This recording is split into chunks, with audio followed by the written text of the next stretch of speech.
G'day guys, so I know it's been a little bit since I've made a video, like I can't even count, like a month or so ago, and the only reason is because we haven't been really doing much because the weather hasn't cooperated for hay and really had time to video either, but today we are at one of our rented fields here.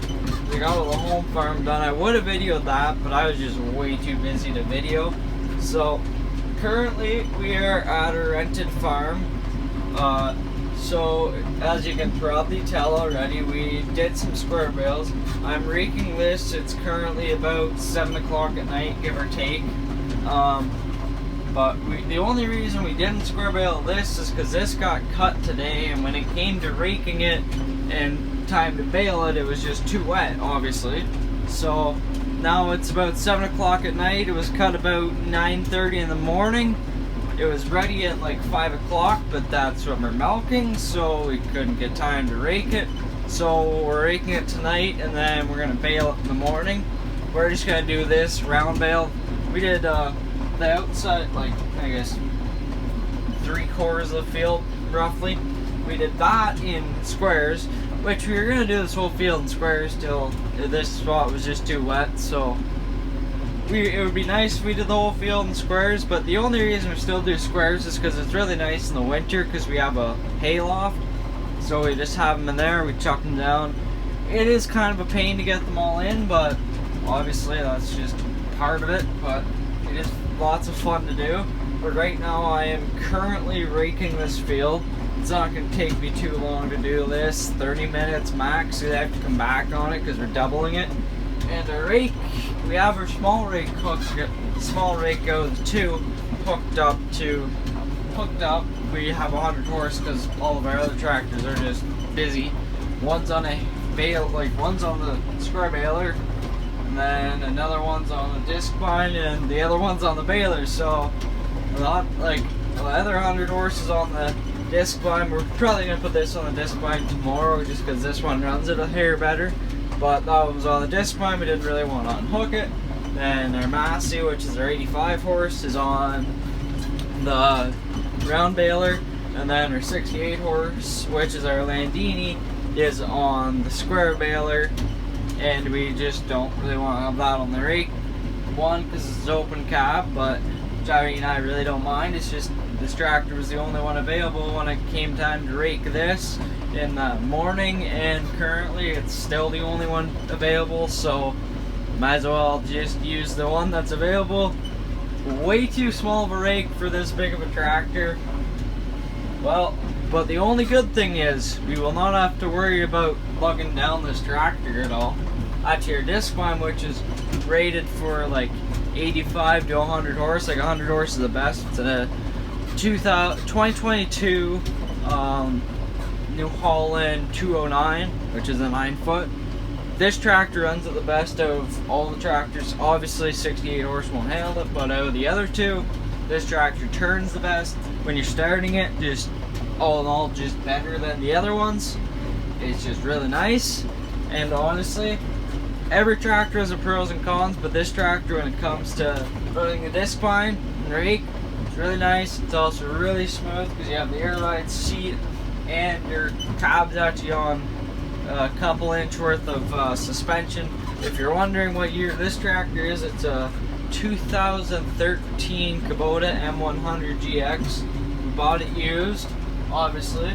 It was used to be a snow blowing tractor, so we got snow and ice tires on it, which are basically like turf tires. So actually, when it comes to hay and like, let's say rooting it and stuff, because maybe that's a hair squishy, which you really shouldn't be on, but let's say the fields are just a hair moist, you don't have to worry about like tractor digging in and making huge ruts in your field or just making big compaction. This thing's really good with compaction and stuff, so it's actually really nice that way, in my opinion.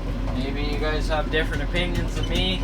Everyone has their own opinions on which tractor is the best. I really don't care what you guys think what's the best. This is what we run. And honestly, we don't care if it's the best tractor or the worst tractor in people's opinions, as long as it runs and it's reliable. It runs and it's reliable, and that's pretty much all a farmer needs and wants and asks for. So that is a rake back there. I don't know if you can see it because I'm trying to drive and look back and hold the phone, and it's multitasking here, and I'm terrible at multitasking. Yeah, I know I missed a strip, I'm sorry. I'm a failure. But see your little, yeah, that rake would run on a 25 horse tractor like no problem. So this tractor's definitely overkill for it, but it's the only we had available, so oh well. I'm gonna let you guys go on the last pass or so, the last couple passes, and get back to you guys, and then I'm gonna also tell you why we rake and stuff like that. So I'll get back to you guys in a minute. Okay, so we are on our last round. As you can see here, we're on our last round. So if you guys were wondering why we rake for two reasons. One being, if the hay's like a little wet or something on the bottom, then you flip it up and it gets the bottom dried out. And the second reason is, if you rake it and you're raking it into the double, like I am currently, then it's a lot easier for the baler to pick up. Also, if you rake it, then having to pick it up like straight off the ground, which you can do. We have done it before. It's a lot easier if you just rake it, then it gets it all drier, and it's just easier to bale all in all, and just do it to get it dried out. But so as you can see, I'm on my last pass. I just gotta go up there and then we're done. But I'm gonna turn this video instead of 1 day into 2 days, because tomorrow I do believe we're gonna be up at the other farm. Like not this farm here, which is actually pretty close to our home farm.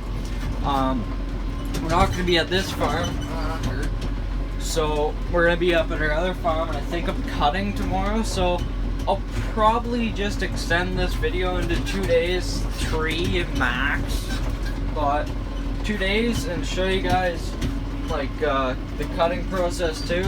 This is actually my first year cutting, so bear with me if they're not the straightest rows. Also, you know, it's also hard enough to keep a straight row because we do not have auto steer in any of our tractors. But it's not because we're poor, it's just because we don't need it, and our fields are rough as hell, so it's just we don't need it.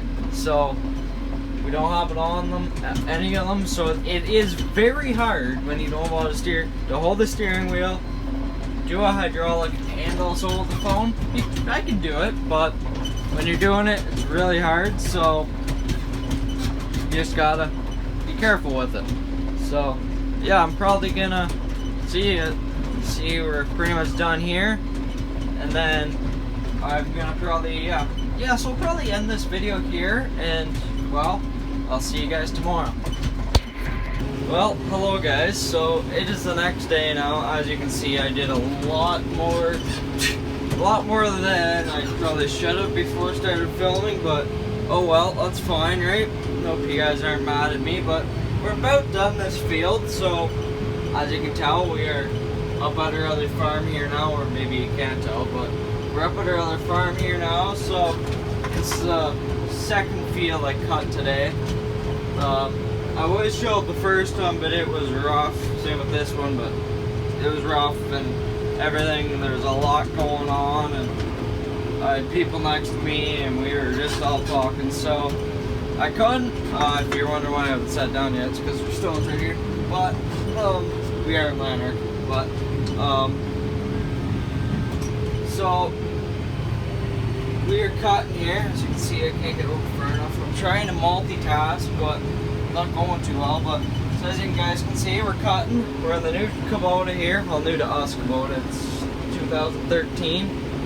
I messed up again, so I'm not showing you guys back there. But so it's an M100 GX. As you can see, I messed up. But so it's 100 horsepower. We are cutting 7th gear medium, going about 5 miles an hour.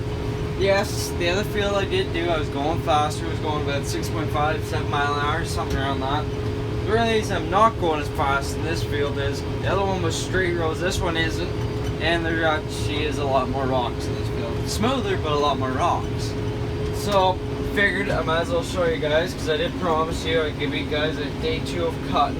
And actually, the thing is, this is one of our last fields up here. Like, we have what, 2 acres left up here after this. The field that another field up here, two acre piece. But the thing is, so figure I might as well show you guys this, and then probably I'll show you guys a little cut over at our rented properties. And then, well, one I'll show you one, because well, the other one we have to use a haybine for, and my grandpa uses the haybine. I'm in the disc vine right now. As you can tell, it's a disc vine, not a haybine. But so I figured might as well give you guys some hay action here. So our hay is pretty good. This is actually one of our, I don't know what you would call it, thinner fields. Like, it's not as heavy, but we're using about 50 in heavy spots, and wet spots we're using about 60 horsepower. I mean, not 60 horsepower, 60% power on the engine, and that's between running back there and how high. Yeah, so you get it.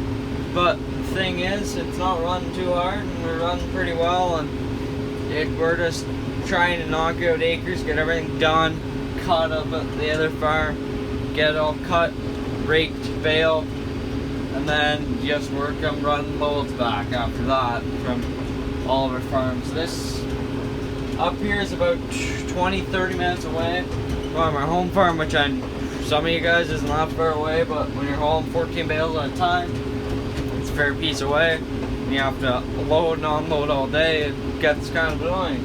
So we might as well bale it all, and we got 200 and actually over 300 bales in 3 fields up here. We're just cutting and baling later, pretty much is all we're doing. Like this will be almost ready. This will be ready to bale by tomorrow. The field I cut, 2 fields my grandpa's cutting right now, will be ready to go by tomorrow. So this field, the other field I cut, and the field that my grandpa's working on right now will probably all be ready to go by tomorrow around 11 o'clock or something, like raking.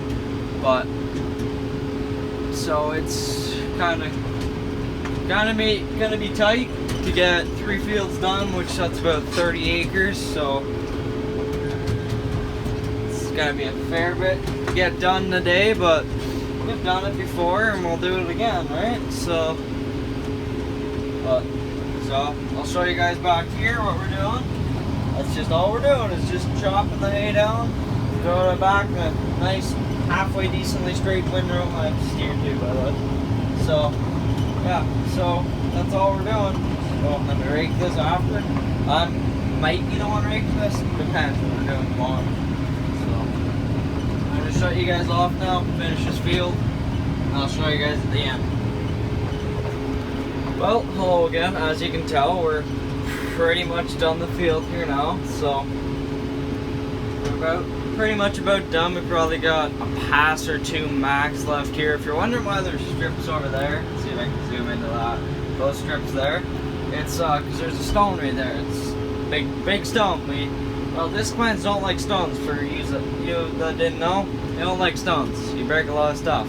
You have before, so just gonna stay away from those and don't mind the little strips that are sitting there. So as you can tell, this is our last pass. So I hope you guys really enjoyed this video, this 2-day video of me raking and cutting. So okay, I guess we're gonna have to back up here. Got one more stupid little sliver left. Backing up. The fence row is too close. But yeah, so I hope you guys really enjoyed this video. And I'm done. So I hope you guys really enjoyed the video of cutting and raking. And catch you on the next one. And don't forget, if you guys liked the video, don't forget to like, subscribe, catch you all on the next one. Bye.